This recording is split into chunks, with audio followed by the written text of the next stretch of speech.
You know, every time Valentine's Day comes around, I'm reminded as a family lawyer the importance of educating clients who are thinking about getting married of how nuptial nuances are needed when romance kind of collides with financial realism.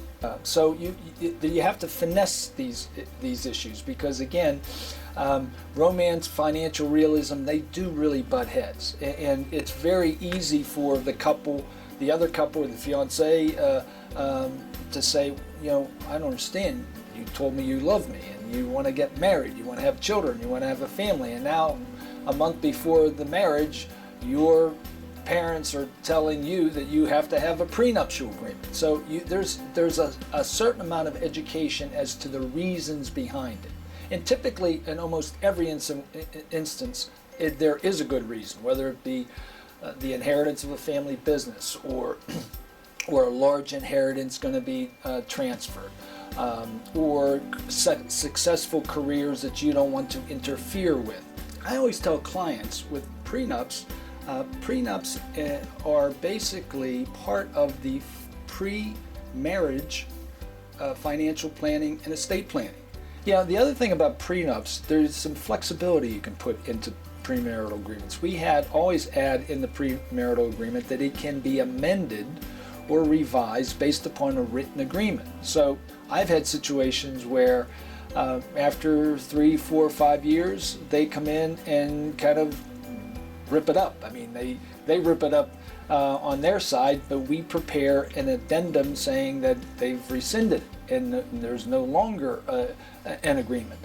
To a certain extent, you are in control of changing the rules. You know, in the event of divorce, we have a divorce code, and we have rules under the divorce code.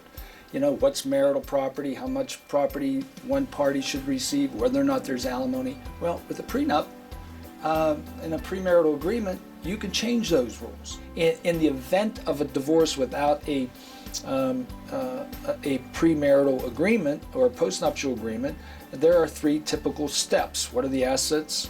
What are the values of the assets? And who gets what? And those first 2 steps in any divorce, I tell clients that don't have premarital agreement, they're the 2 time-consuming provisions. You know, if this is a long marriage and you have a lot of assets, you can end up spending a lot of money on those first 2 assets without a premarital agreement. So in that agreement, we want to make sure we identify what assets are in play as far as the divorce, which ones are going to remain the party's separate estate. So there is a certain amount of fairness and a certain amount of thought as far as, let's plan for the future of what ifs. So, you know, it's you know, when we're talking about Valentine's Day and we're talking about Cupid running around with those arrows, I always tell clients it's a good idea, if you're thinking about having a serious relationship and getting married, that Cupid should have a draft of a premarital agreement floating around.